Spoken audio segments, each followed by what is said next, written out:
আপনি কি কখনো নামাজ পড়ে উঠে নিজেকে প্রশ্ন করেছেন, আল্লাহ কি আমার এই নামাজটা কবুল করেছেন, নাকি আমি শুধু রুকু সিজদা করেই চলে এসেছি? আমরা অনেকেই ৫ ওয়াক্ত নামাজ পড়ি, সময় মতো পড়ি, সুন্দরভাবে পড়ি, কিন্তু সত্যি করে বলুন, আল্লাহর দরবারে দাঁড়ানোর সেই অনুভূতি কি আসলেই আসে আমাদের মাঝে, নাকি শুধু শরীর নামাজে কিন্তু মন ঘুরে বেড়ায় দুনিয়ার চিন্তায়? আজকের এই ভিডিওটা আপনার চোখ খুলে দিতে পারে। এই ভিডিওতে আমি বলবো ৫টি স্পষ্ট ও বাস্তব লক্ষণ, যা দেখলে আপনি নিজেই বুঝে যাবেন আপনার নামাজ আল্লাহর দরবারে গ্রহণযোগ্য হচ্ছে কিনা। আর ৫ নম্বর লক্ষণটিতে এমন কিছু জানবেন যেটা হয়তো আপনি আগে কখনো শোনেননি। এটা আপনার নামাজ, আপনার আখিরাত, এমনকি আপনার ঈমানকেই বদলে দিতে পারে। তাই প্লিজ ভাই, এই ভিডিওটা একবার হলেও পুরোটা মন দিয়ে দেখুন।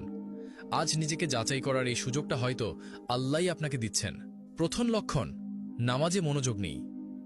আপনি হয়তো দাঁড়িয়ে গেছেন নামাজে, হাত বেঁধেছেন, কিরাত পড়ছেন, কিন্তু মনটা কোথায়?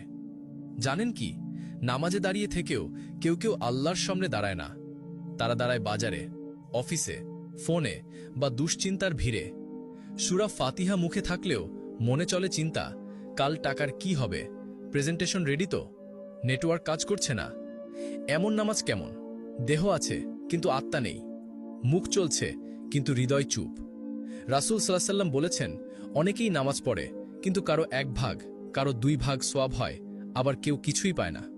আর কোরআনে কঠিন ভাষায় বলা হয়েছে, দুর্ভোগ তাদের জন্য যারা নামাজ পড়ে কিন্তু যারা নামাজে মনোযোগ রাখে না।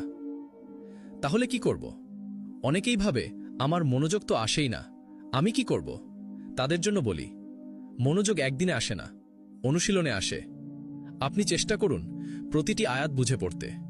ভাবুন, এই মুহূর্তে আমি স্রষ্টার সামনে দাঁড়িয়ে আছি। আপনার অক্ষমতা আল্লাহকে জানান। মনোযোগ ছুটে গেলেও আবার ফেরান। নামাজ কেবল দায়িত্ব নয়, এটা আল্লাহর সাথে দেখা করার সময়। এই দেখা যেন মনের দেখা হয়, শুধু শরীরের না। তাই আজই থেকে চেষ্টা করুন আল্লাহর সামনে মন দিয়ে দাঁড়াতে। তাহলেই আসবে সে প্রশান্তি যেটা দুনিয়ায় আর কোথাও নেই। দ্বিতীয় লক্ষণ, নামাজের পরও পাপ কাজ করেন, পরিবর্তন আনেন না। আপনি নামাজ পড়লেন, কিন্তু নামাজ শেষে কি করলেন? মিথ্যা কথা, গীবত, অহংকার, হারাম কন্টেন্ট দেখা, সব যেন আগের মতোই চলছে। তাহলে প্রশ্ন আসে, নামাজ কি পরিবর্তন আনছে?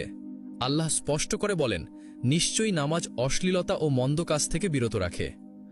অর্থাৎ যদি নামাজ ঠিকমতো হয় তাহলে সেটা আমাদের বদলায়, কিন্তু যদি নামাজ পড়েও আমরা আগের মতোই থাকি, তাহলে বুঝতে হবে নামাজ আমাদের অন্তর ছুঁতে পারেনি।